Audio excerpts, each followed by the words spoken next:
గ్రామవార్డు సచివాలయం వల్ల ప్రభుత్వానికి మంచి పేరు ఉందా, ప్రజలకు మేలు జరిగిందా అనేది రేపు ఎన్నికలే ఒక ఉదాహరణ. రేపు ఎన్నికల్లో ఓడిపోతే మనం ఓడిపోయినట్లే, మనం బాగా పనిచేయనట్టే, మనం బాగా ప్రజలకు సర్వీస్ ఇవ్వనట్టే.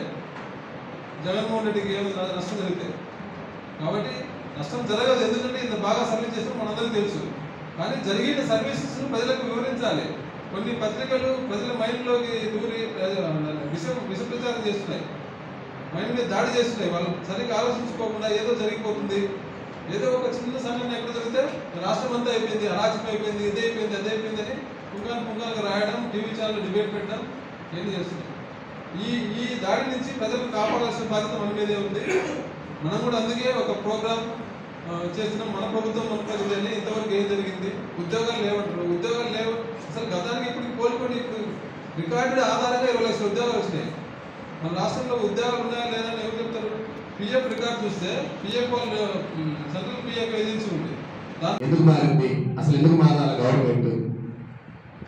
గవర్నమెంట్ మారే అవకాశం మేము ఎందుకు ఇస్తాం, మనం ఎందుకు ఇవ్వాలి? మనకు ఒక నూతన ఉద్యోగాలు ఇచ్చి మనకు ఒక సమాజంలో ఒక గౌరవాన్ని ఇచ్చినటువంటి ముఖ్యమంత్రి గారిని విడిచిపెట్టి మేము వేరే ప్రభుత్వానికి మేము ఎందుకు అవకాశం ఇస్తామని చెప్పేసి నేను అనేక మంది ఉద్యోగులకి చెప్పడం జరిగింది.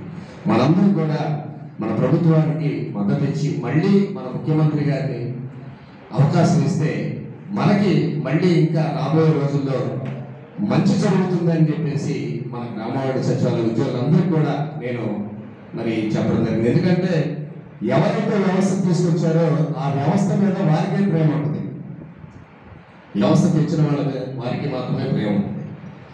కాబట్టి ఆ వ్యవస్థ తీసుకొచ్చినటువంటి వ్యక్తిని మనం బలపరిస్తే భవిష్యత్తులో కూడా మనకి మంచి ప్రమోషన్ ఛానల్ కానీ లేకపోతే మనకి ఇంకా మంచి భవిష్యత్తు అనేటువంటిది మన సీఎం గారు కల్పిస్తారని ఒక ప్రత్యేకమైనటువంటి నమ్మకం నాకు ఉంది. మన ఉద్యోగులు కూడా మరి ఎటువంటి నమ్మకం అనేటువంటిది ఉంది. మన ప్రభుత్వాన్ని మనం బలపరుచుకుంటే మన ఉద్యోగులందరికీ కూడా మంచి జరుగుతుందని ఒక ప్రత్యేకమైనటువంటి నా సూచన.